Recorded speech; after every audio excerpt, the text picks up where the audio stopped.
Spider-Man 2.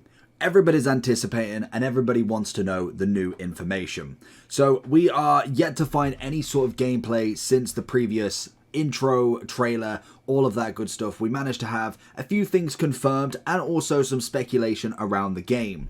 So the big question is, when are we going to see the next one? Obviously, this game is set to release in 2023, but we don't actually have an official confirmed date yet. Most people, and to be honest, me included, will more than likely expect this game in October/November, obviously because that is near Christmas time and they want to maximize sales. But there's more to it.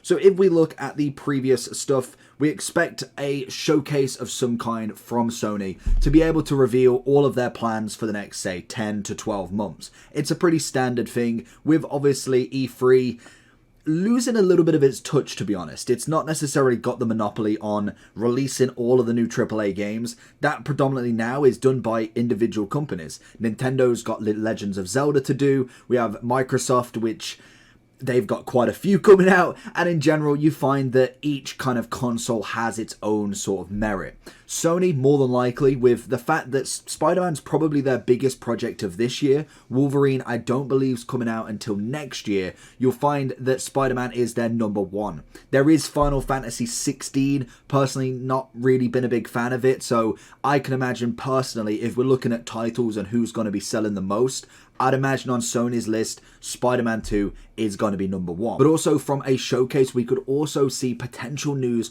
on a potential PS5 new Slim. So obviously that could be a main focus alongside Spider-Man, and maybe even cop a promo Spider-Man PS5 Slim. Very unlikely because the PS5 is still very hard to get right now, but maybe does kind of sway a bit more demand on towards the Slim and kind of lets the PS5 breathe a little bit. But in general, with this kind of release date of a new state of play, new showcase from Sony, more than likely that's going to be in February, March time from what rumours and speculations have been hearing, which would mean that we would get some more gameplay, some more information for Spider-Man directly. And the thing that I always have with something like that, if you are in any sort of marketing, you know full well you don't want a marketing campaign that lasts 9, 6, 12 months at times, because A, it costs too much money. It's a lot of money for a game that will sell itself. Spider-Man is one of the biggest characters in comic history. We obviously have a lot of them now, but Spider-Man's the real OG and genuinely will sell on its own merit, its own name. We did have Spider-Man previously as well, the first one, that did very well. And the big thing for that is, and the twist is, that came out in September, which ironically is never really a big time. You don't even though you've got all the schools off, a lot of people go on holidays, a lot of people are not necessarily spending 50, 60, 70 pounds on games because they are doing else stuff. Obviously Christmas is the big time. That is where you normally find the Creeds, you normally find the Call of Duties, the FIFAs, the big names. October, November, maybe December if you're really pushing it, but it's predominantly in that winter period where you can maximize everything. So for instance, if we have a started marketing campaign for Spider-Man right now, we think February, March time is coming. More than likely, you're expecting to see that then say about 3 to 6 months down the line. Even though we're thinking of October and November for the game to be actually released, more than likely we could see this again being an August, September, potentially October release. Like we said, from the very first Spider-Man they released in September, and I can imagine they do get some fallout still from obviously it being the holiday time.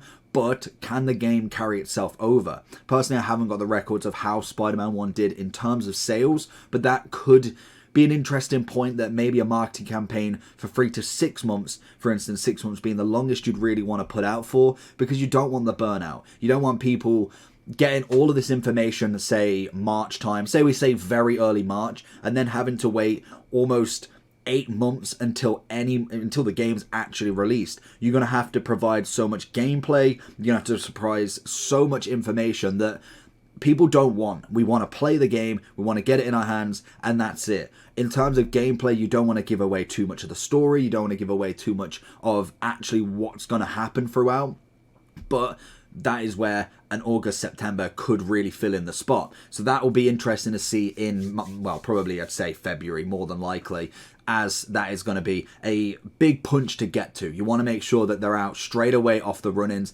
get in all of the newses. Obviously, the Microsoft one will, again, be big name hitters. And then, obviously, Nintendo as well with Zelda, another very, very popular game with anything else they've got projects on this year.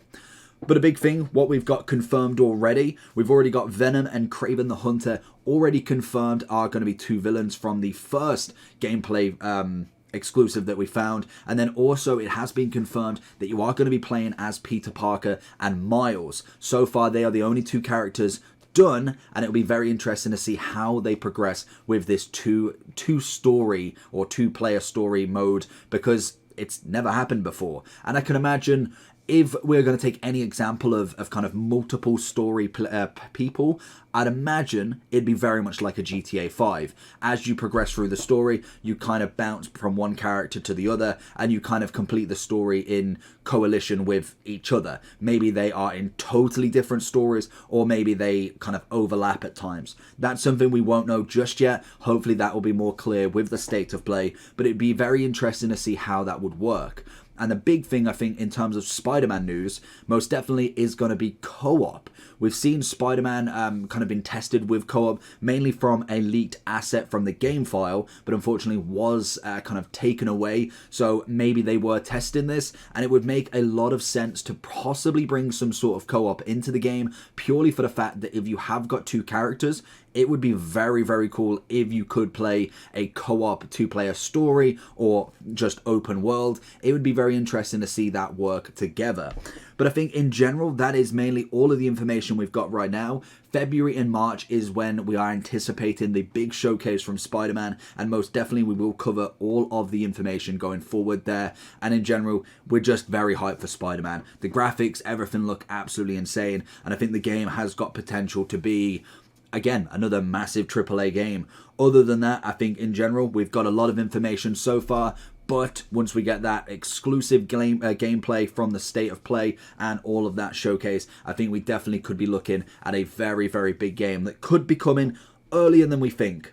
Obviously, fall and winter is normally the case to go, but if we could see this game in August and September, I think in terms of schedule, there isn't really much else out at that sort of period of time, especially in terms of Sony news. But it just hopefully depends on whether they do this 3 to 6 month marketing campaign rather than dragging it out for the 9. Personally, in my kind of opinion and seeing games develop, it is all about the quickness now. It's not about dragging out information. You show a bit of gameplay, you get the trailer going, you maybe get some extra little juicy bits, and then you want the game out. You don't want to be holding everybody waiting, personally, because that just never really ends well. I feel like once you've kind of hooked an audience in, and then you've kind of let them stew, it sometimes just creates a sour taste. Spider-Man might be a bit different because, let's face it, it's already built up a fan base, an audience, and obviously the graphics and everything on the game always looks absolutely incredible. So that is all of the information. Let me know down below what you think about the game, and if you are excited, make sure you like and subscribe on this, and I'll catch you all for some more gameplay when it comes out. Take care. Peace.